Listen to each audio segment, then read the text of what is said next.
ভাই ইট কাটতেছেন তো না ভাই? জি ভাই। 1 মিনিটে কয়টা ইট কাটতে পারেন ভাই? 18 থেকে 20টা। ভাই একটু দেখাবেন আমাদের? হ্যাঁ। আচ্ছা এটা রাখার পরে শুরু ভাই, দেখা যাক।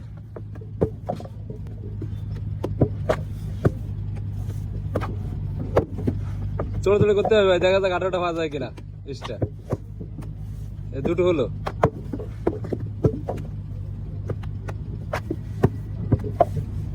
তিনটে,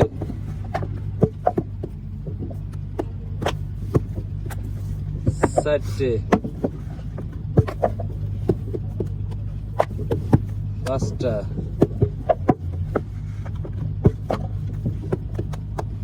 ছয়টা,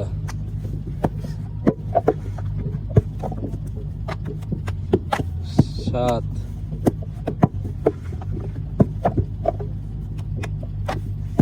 আট,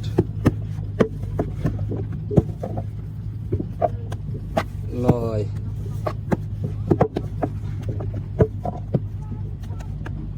10টা হচ্ছে ভাই। 10টা, হ্যাঁ 1 মিনিটে 10টা হয়। আসলে মাটির গুণে একটু বেশি হয় মনে হয় না ভাই? মাটি যেরকম হবে সেরকমই। আর কাটি দিতে পারলে মানে দ্রুত আরো বেশি হয়, তাই না ভাই? আচ্ছা সারাদিনে কতগুলো ইট তৈরি করতে পারেন আপনারা ভাই? 3300।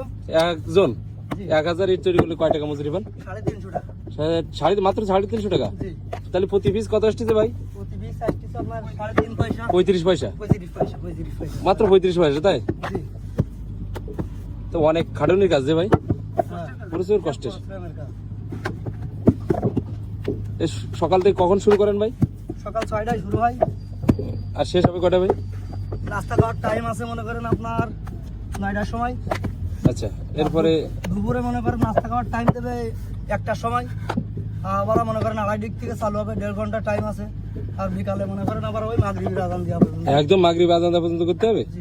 তারপরেও মনে করেন কম বেশি করা লাগে। তাই 3000 টাকা ইট হবে, তাই না? জি। সারাদিন 3000 ইট কাটলে ধরেন 1000 টাকা ইনকাম করা যায়। হ্যাঁ ওরকম। আর খাওয়া দাওয়া খরচ আছে তো? খাওয়া দাওয়া খরচ তো অবশ্যই আছে। প্রচুর পরিশ্রমের কাজ আসলে। হ্যাঁ প্রচুর পরিশ্রম করা লাগে। 1000 টাকা ইনকাম করতে গেলে প্রচুর পরিশ্রম করা লাগে।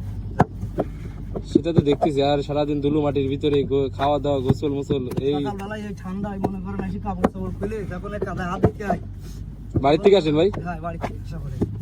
ভাই কত বছর ধরে ইট ভাটায় কাজ করতেছেন, ইট কাটা? এই 17-18 বছর। মানে আপনার বয়স কত তাহলে? আমার বয়স মনে করেন 30।